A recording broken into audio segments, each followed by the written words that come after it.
حضرت جنید بغدادی دجلہ کے کنارے جا نکلے اور آپ کے شاگرد بھی تھے آپ کے ساتھ، تو وہاں بہلول ملے۔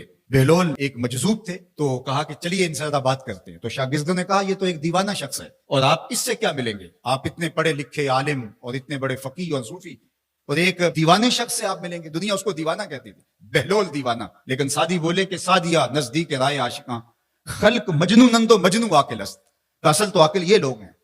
تو خیر حضرت جنید بغدادی گئے اور بہلول کو سلام کیا، کہا کہ آپ کون ہیں؟ تو کہا میں جنید بغدادی ہوں۔ تو کہا کیا کرتے ہو؟ کہا کہ میں پڑھنے پڑھانے کی ذمہ داریوں میں لگا ہوں۔ تو آپ نے فرمایا کہ کھانے کے آداب جانتے ہو؟ تو کہا کہ ہاں، ہاتھ دھوئے جائیں، بسم اللہ شریف پڑھی جائے، چھوٹا لقمہ لیا جائے اور چبا چبا کے کھایا جائے اور اس کے بعد الحمدللہ کہا جائے۔ تو بہلول کہنے لگا کہ میں تو آپ کو بہت بڑا عالم سمجھتا تھا، آپ تو کھانے کے ادب کو بھی نہیں جانتے، اور اپنا کپڑا اٹھایا، جھاڑا اور ایک جانب چل دیے۔ شاگردوں نے کہا ہم نے آپ کو کہا تھا کہ شخص کے پیچھے جانے کا کیا فائدہ، یہ تو دیوانہ شخص ہے۔ تو کہا نہیں میں اس کے پیچھے چلتا ہوں۔ پھر آپ اس کے پیچھے بھاگے۔ تو پھر بہلول نے پلٹ کے دیکھا، کہا کہ کون ہو؟ کہا کہ میں جنید ہوں، آپ کو ملنے آیا ہوں۔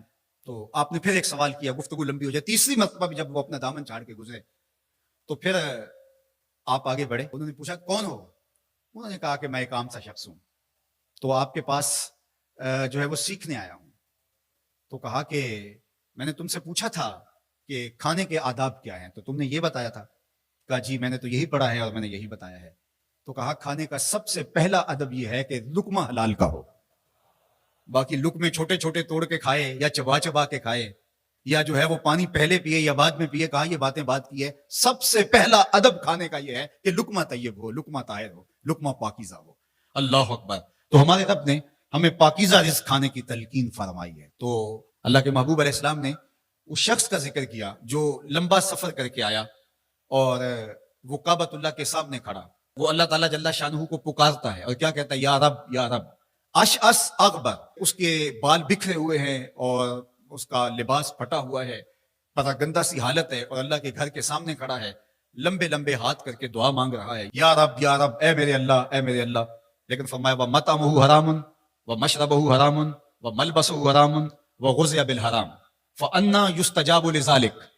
فرمایا کہ اس نے جو کھایا ہے وہ حرام کا ہے، اس نے جو پیا ہے وہ حرام کا ہے، اس نے جو لباس پہنا ہے وہ حرام کا ہے۔ فرمایا اس کو جو غذا دی گئی ہے وہ غذا حرام کے مال سے اسے حاصل ہوئی تھی۔ فرمایا فَأَنَّىٰ يُسْتَجَابُ لِذَٰلِكَ۔ فرمایا مجھے بتاؤ کہ اس کی دعائیں کیسے قبول ہوں گی۔ وہ کعبۃ اللہ کے پردے کو تھام کے کھڑا ہے، ملتزم سے لپٹ کے رو رہا ہے، وہ حتیم میں کھڑا ہے، وہ کعبہ کے اندر بھی چلا گیا، کعبہ کی چھت پہ سقف بیت اللہ پہ بھی کھڑا ہے، مطاف میں کھڑا ہے، وہ حجر اسود کے ساتھ لپٹ کے دعائیں مانگ رہا ہے، مقام ابراہیم کے پاس کھڑا ہو کے دعائیں مانگ رہا ہے۔ یمد یدہ، اس کے ہاتھ لمبے لمبے ہیں، یا رب کے کلمات اس کی زبان پہ ہیں، اور اشعث اغبر، غبار آلودہ بکھرے ہوئے اس کے بال ہیں، اور حالت پراگندہ ہے کہ کسی کو گزرتے ہوئے بھی ترس آ جائے، اور اللہ کے گھر میں کھڑا ہے تو وہ کیوں نہیں معاف کرے گا۔ لیکن فرمایا مطعمہ حرام ومشربہ حرام وملبسہ حرام وغذی بالحرام، اس کا کھانا پینا لباس اور غذا حرام کی تھی۔ فَأَنَّىٰ يُسْتَجَابُ لِذَٰلِكَ، اس کی دعائیں کیسے قبول ہوں گی۔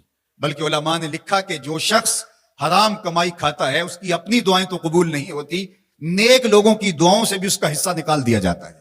جب اللہ کے بندے اولیاء کاملین دعائیں مانگتے ہیں اور وہ پوری امت کے لیے پوری قوم کے لیے مانگ رہے ہوتے ہیں، لیکن اس شخص کا حصہ نکال دیا جاتا ہے جس کا رزق پاکیزہ نہیں ہے۔ اس لیے رزق کی پاکیزگی یہ بہت اہم ہے۔ رومی علیہ الرحمہ فرماتے ہیں کہ اگر تمہارا رزق پاک ہوگا، تمہارا رزق ستھرا ہوگا، تمہارے سینے میں معرفت کا نور پیدا ہوگا، اور اگر تمہارے سینے میں غل، غش اور حسد، بغض، کینہ اور نفرتیں پیدا ہو رہی ہیں تو پھر تم